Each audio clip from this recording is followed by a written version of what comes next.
शुक्लाम्बरधरं विष्णुं शशिवर्णं चतुर्भुजं प्रसन्नवदनं ध्यायेत् सर्वविघ्नोपशान्तये। व्यासं वसिष्ठनप्तारं शक्तेः पौत्रमकल्मषम् पराशरात्मजं वन्दे शुकतातं तपोनिधिम्। व्यासाय विष्णुरूपाय व्यासरूपाय विष्णवे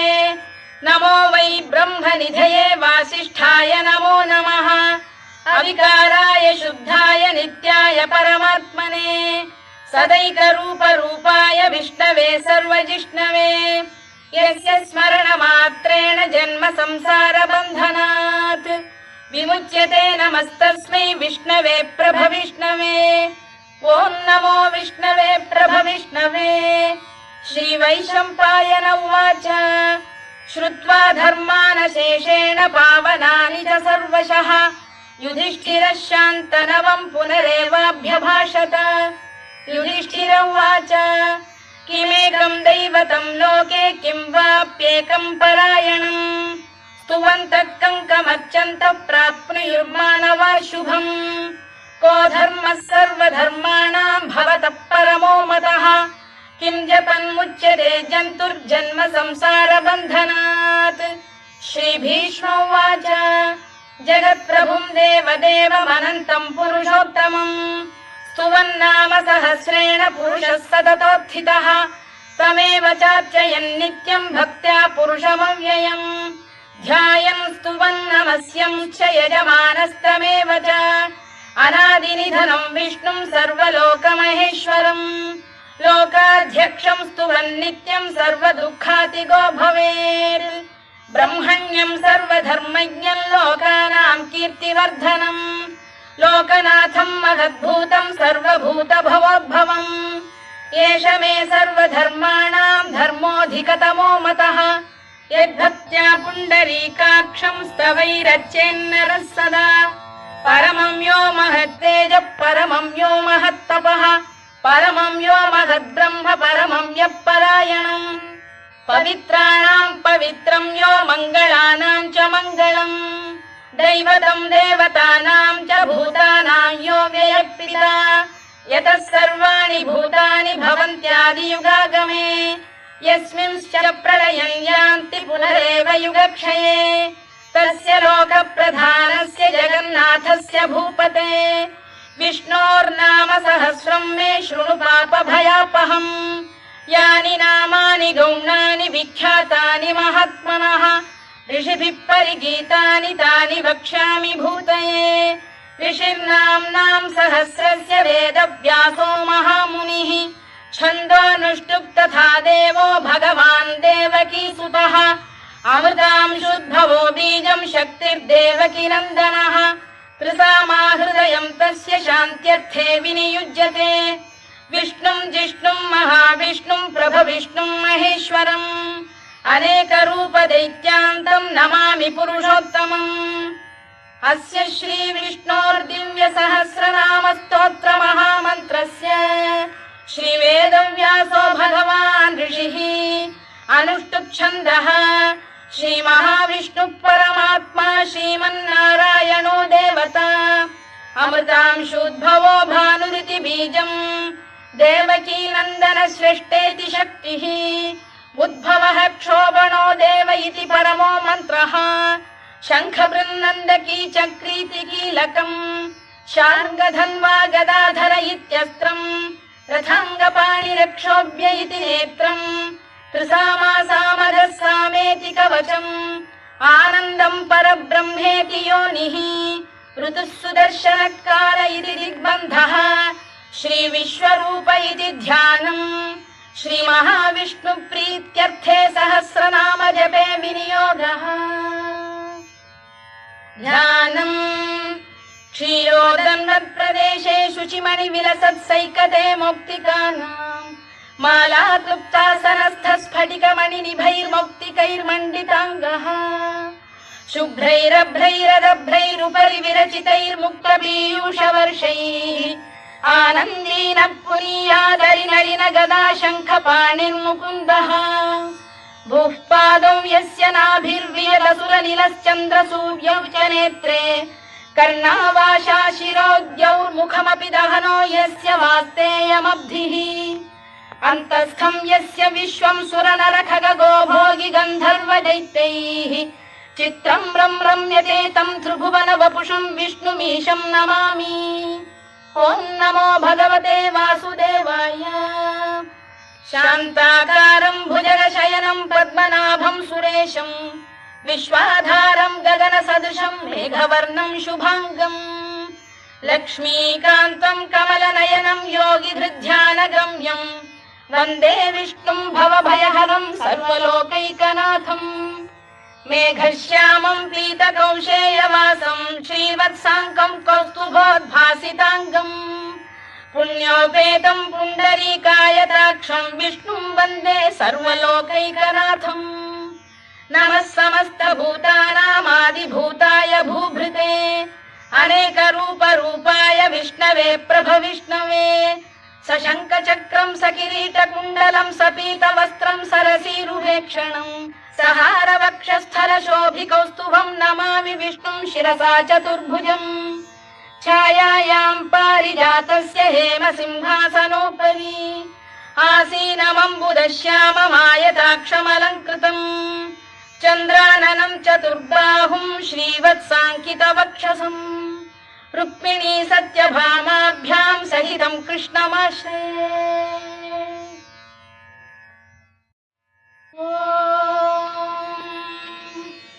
विश्वं विष्णुर्वषत्कारो भूतभव्य भवत्प्रभुः भूतभृद्भावो भूतात्मा भूतभावनः भूतात्मा परमात्मा च मुक्तानां परमागतिः अव्ययः पुरुषः साक्षी क्षेत्रज्ञोऽक्षर एव च योगो योगविदां नेता प्रधानपुरुषेश्वरः नारसिंहवपुः श्रीमान् केशवः पुरुषोत्तमः सर्वः शर्वः शिवस्थाणुर्भूतादिर्निधिरव्ययः सम्भवो भावनो भर्ता प्रभवः प्रभुरीश्वरः स्वयंभूः शम्भुरादित्यः पुष्कराक्षो महास्वनः अनादिनिधनो धाता विधाता धातुरुत्तमः अप्रमेयो ऋषिकेशः पद्मनाभोऽमरप्रभुः विश्वकर्मा मनुस्पष्टा स्थविष्ठस्थविरो ध्रुवः अग्राह्यः शाश्वतः कृष्णो लोहिताक्षप्रदर्दनः प्रभूतस्त्रिककुब्धाम पवित्रं मङ्गलं परम् ईशानप्राणदप्राणो ज्येष्ठः श्रेष्ठः प्रजापतिः हिरण्यगर्भो भूगर्भो माधवो मधुसूदनः ईश्वरो विक्रमी धन्वी मेधावी विक्रमक्रमः अनुत्तमो दुराधर्षः कृतज्ञः कृतिरात्मवान् सुरेशः शरणं शर्म विश्वरेताः प्रजाभवः अधः संवत्सरो व्यालप्रत्ययः सर्वदर्शनः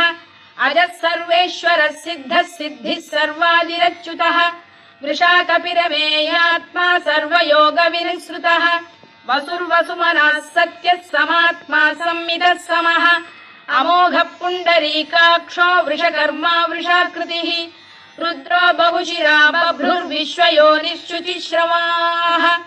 अमृतः शाश्वतस्थाणुर्वरारोहो महातपाः सर्वगः सर्वविद्भानुर्विश्वक्सेनो जनार्दनः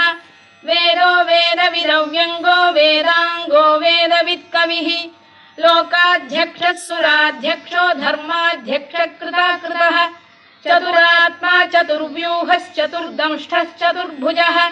भ्राजिष्णुर्भोजनं भोक्ता सहिष्णुर्जगदादिजः अनघो विजयो जेता विश्वयोनिः पुनर्वसुः उपेन्द्रो वामनः प्रांशुरमोघः शुचिरूर्जितः अतीन्द्रः सङ्ग्रहः सर्गो धृतात्मा नियमो यमः वेद्यो वैद्यः सदा योगी वीरः माधवो मधुः अतीन्द्रियो महामायो महोत्साहो महाबलः महाबुद्धिर्महावीर्यो महाशक्तिर्महाद्युतिः अनिर्देश्य वपुः श्रीमान् अमे आत्मा महाधृधृत् महेश्वासो महीभर्ता श्रीनिवासः सताङ्गतिः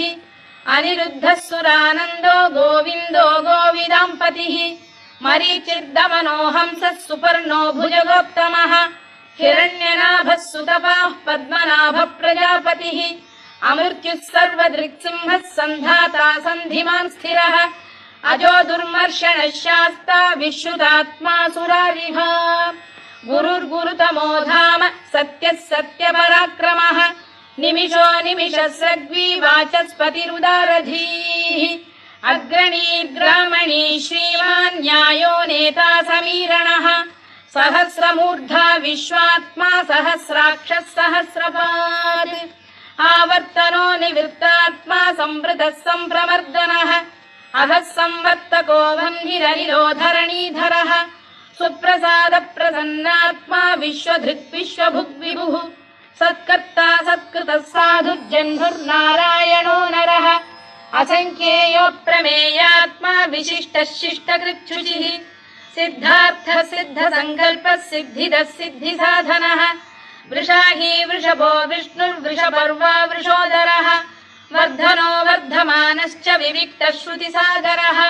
सुभुजो दुर्धरो वाग्मी महेन्द्रो वसुदो वसुः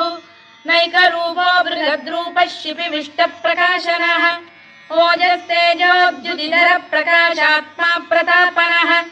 ऋद्धस्पष्टाक्षरो मन्त्रश्चन्द्रांशुर्भास्करद्युतिः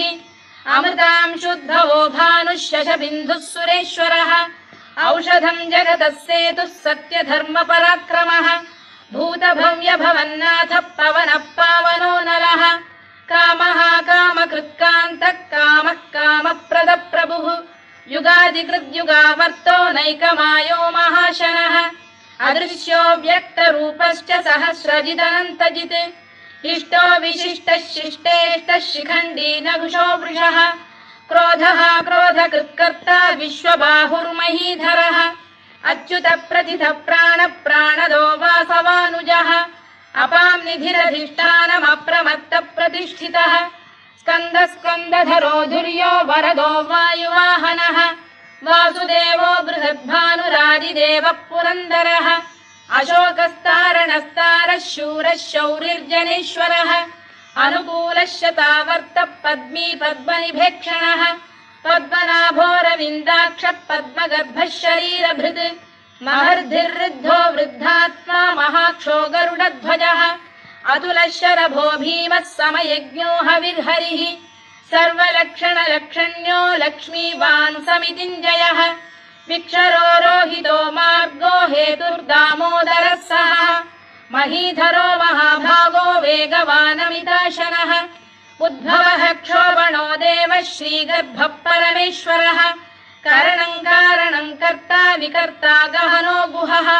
व्यवसायो व्यवस्थानः संस्थानस्थानदो ध्रुवः परद्धिः परमस्पष्टः तुष्टः पुष्टः शुभेक्षणः रामो विरामो विरतो मार्गो नेयोनयोनयः वीरः शक्तिमतां श्रेष्ठो धर्मो धर्मविदुत्तमः वैकुण्ठः पुरुष प्राण प्राणद प्रणव पृतुः हिरण्यगर्भः शत्रुघ्नो व्याप्तो वायुरधोक्षजः ऋतुः सुदर्शनकारः परमेष्ठी परिग्रहः उग्रः संवत्सरो दक्षो विश्रामो विश्वदक्षिणः विस्तारस्थावरस्थाणुः प्रमाणं बीजमव्ययम् अर्थोऽनर्थो महाकोशो महाभोगो महाधनः अनिर्विण्णस्थविष्ठो भूर्धर्मयूपो महामखः नक्षत्रनेमिर्नक्षत्री क्षमः क्षामः समीहनः यज्ञयुज्यो महेज्यश्च क्रतुः सत्रं सदां गतिः सर्वदर्शी विमुक्तात्मा सर्वज्ञो ज्ञानमुत्तमम् सुव्रतः सुमुखः सूक्ष्मः सुघोषः सुखदः सुहृद् मनोहरो जितक्रोधो वीरबाहुर्विदारणः स्वापनः स्ववशो व्यापी नैकात्मा नैककर्मकृत् वत्सरो वत्सलो वत्सी रत्नगर्भोधनेश्वरः धर्मकृद्धर्मी सदसक्षरमक्षरम् अविज्ञाता सहस्रांशुर्विधाता कृतलक्षणः गभस्तिनेमिः सत्तस्तः सिंहो भूतमहेश्वरः आदिदेवो महादेवो देवेशो देवभृद्गुरुः उत्तरो गोपतिर्गोप्ता ज्ञानगम्यः पुरातनः शरीरभूतभृद्भोक्ता कपीन्द्रो भूरि दक्षिणः सोमपोऽमृतपः सोमः पुरुजिः पुरुषत्तमः विनयो जयः सत्यसन्धो दाशार्हः सात्वतां पतिः जीवो विनयिता साक्षी मुकुन्दो मितविक्रमः अम्भोनिधिरनन्तात्मा महोदधिशयोऽन्तकः अजो महार्घः स्वाभाव्यो जितामित्रप्रमोदनः आनन्दो नन्दनो नन्दः सत्यधर्मात्रिविक्रमः महर्षि कपिलाचार्यः कृतज्ञो मेदिनीपतिः त्रिपदस्त्रिदशाध्यक्षो महाशृङ्गकृतान्तकृत् महावराहो गोविन्दः सुषेणः कनकाङ्गनी गुह्यो गभीरो गहनो गुप्तश्चक्रगदाधरः मेधास्वाङ्गो जितकृष्णो दृढः सङ्कर्षणोच्युतः वरुणो वारुणो वृक्षः पुष्कराक्षो महामनाः भगवान् भगहानन्दी वनमाली हलायुधः आदित्यो ज्योतिरादित्यः सहिष्णुर्गतिसप्तमः सुधन्वाखण्ड परशुर्दारुणो द्रविणप्रदः दिवस्पृक् सर्वदृग्व्यासो वाचस्पतिरयो निजः त्रिसामासामगः साम निर्वाणम् भेषजम् भिषज सन्न्यासकृच्छमः शान्तो निष्ठा शान्तिपरायणम् शुभाङ्गः शान्तिदः स्रष्टा कुमुदः कुवलेशयः गोहितो गोपतिर्गोप्ता वृषभाक्षो वृषप्रियः अनिवर्ती निवृत्तात्मा संक्षेप्ताक्षेमकृत् शिवः श्रीवत्सवक्षः श्रीवासः श्रीपतिः श्रीमताम्बरः श्रीधः श्रीशः श्रीनिवासः श्रीनिधिः श्रीविभावनः श्रीधरः श्रीकरः श्रेयः श्रीमान् लोकत्रयाश्रयः स्वक्षः स्वङ्गः शतानन्दो नन्दिर्ज्योतिर्गणेश्वरः विजितात्मा विधेयात्मा सत्कीर्तिश्छिन्न संशयः उदीर्णः सर्वतश्चक्षुरनीशः शाश्वतस्थिरः भूषयो भूषणो भूतिर्विशोकः शोकनाशनः अर्चिष्मानर्चितः कुम्भो विशुद्धात्मा विशोधनः अनिरुद्धो प्रतिरथः प्रद्युम्नो मितविक्रमः कालनेमिनिः वीरः शौरिः शूरजनेश्वरः त्रिलोकात्मा त्रिलोकेशः केशवः केशिः हरिः कामदेवः कामपालः कामी कान्तकृतागमः अनिर्देश्य वपुर्विष्णुर्वीरोऽनन्तो धनञ्जयः ब्रह्मण्यो ब्रह्मकृद्ब्रह्मा ब्रह्म ब्रह्मविवर्धनः ब्रह्मविब्राह्मणो ब्रह्मी ब्रह्मज्ञो ब्राह्मणप्रियः महाकमो महाकर्मा महातेजा महोरगः महाक्रतुर्महायज्वा महायज्ञो महाहविः स्तव्यस्तव प्रियस्तोत्रम् स्तुतिस्तोतारणप्रियः पूर्णः पूरयिता पुण्यः पुण्यकीर्तिरनामयः मनोजवस्तीर्थकरो वसुरेता वसुप्रदः वसुप्रदो वासुदेवो वसुर्वसुमनाहविः सद्गतिः सत्कृतिः सत्ता सद्भूतिः सत्परायणः शूरसेनो यदुश्रेष्ठः सन्निवासः सुयामुनः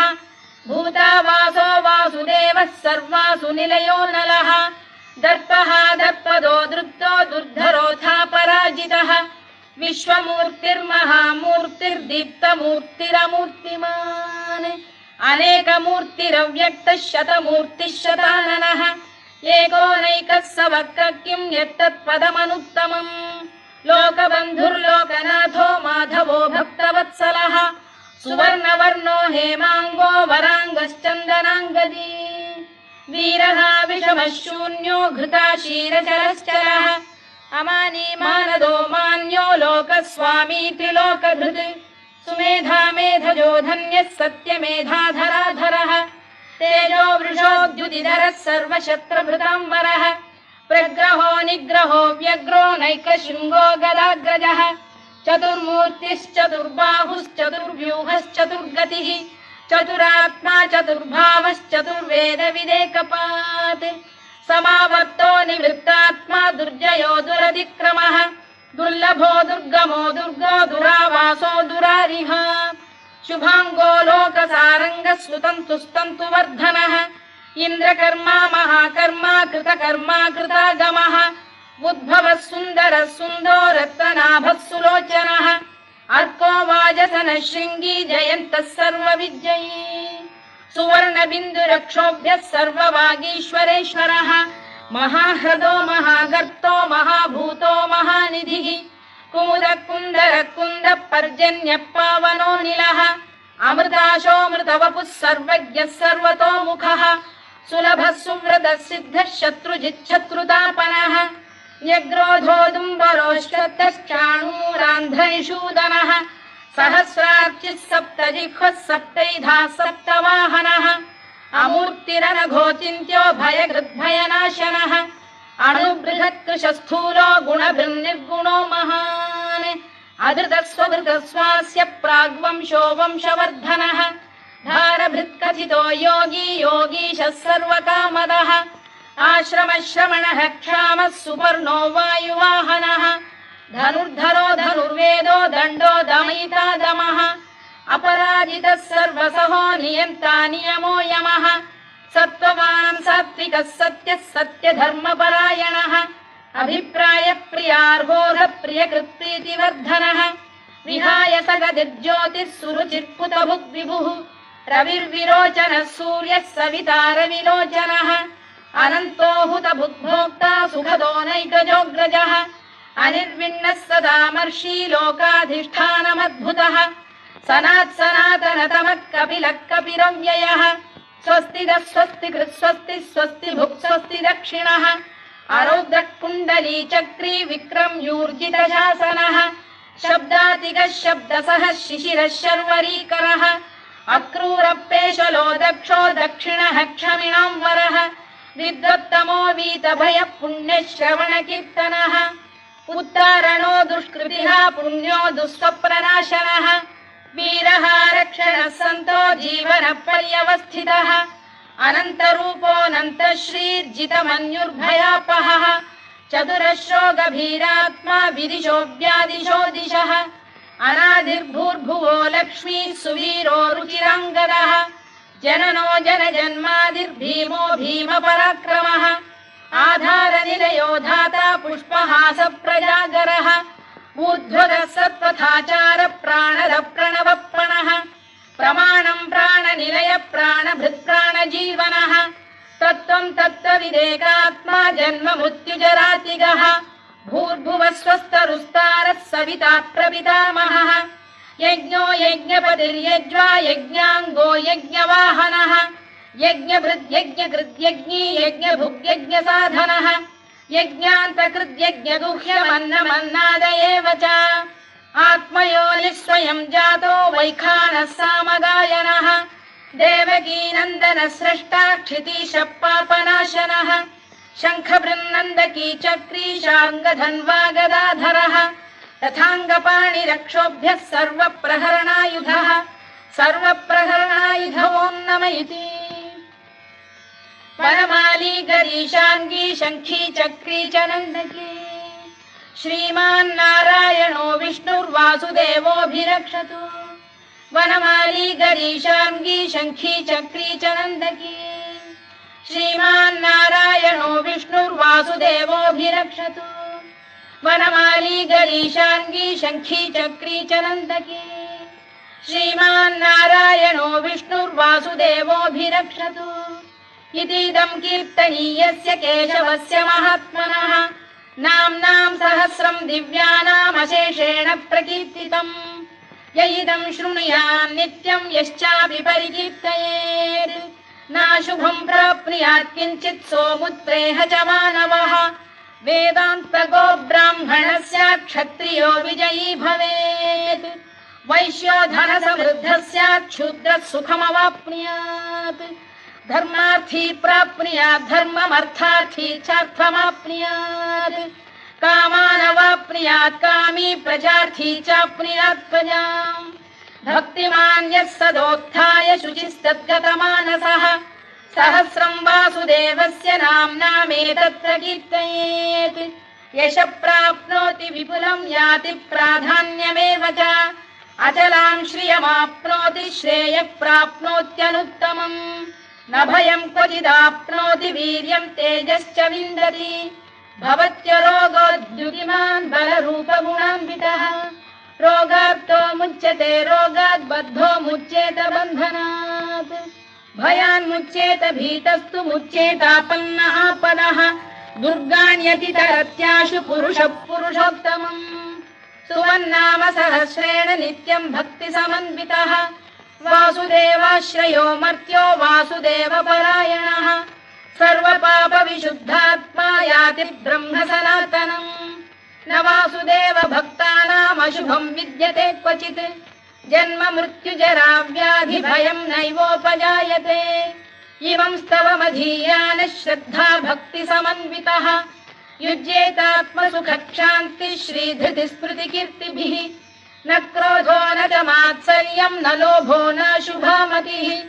भवन्ति कृतपुण्यानाम् भक्तानाम् पुरुषोत्तमे द्यौसचन्द्रार्कनक्षत्राखम् दिशो भूर्महो दधिः वासुदेवस्य वीर्येण विधृतानि महात्मनः ससुरासुरगन्धर्वम् स यक्षोरगराक्षसम् जगत्वशे वर्ततेदम् कृष्णस्य सचराचरम्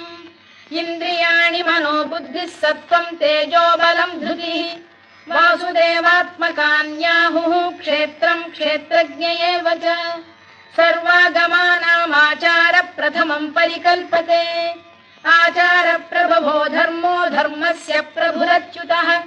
ऋषयः पितरो देवा महाभूतानि धातवः जङ्गमा जङ्गमम् चेदम् जगन्नारायणोद्भवम् योगो ज्ञानम् तथा साङ्ख्यम् विद्या शिल्पादिकर्म च वेदाः शास्त्राणि विज्ञानमेतत् सर्वम् जनार्दनात् एको विष्णुर्महद्भूतम् पृथग्भूतान्यनेकशः त्रीन् लोकान् व्याप्य भूतात्मा भुङ्क्ते विश्वभुवव्ययः इमं स्तवम् भगवतो विष्णोर्व्यासेन कीर्तितम्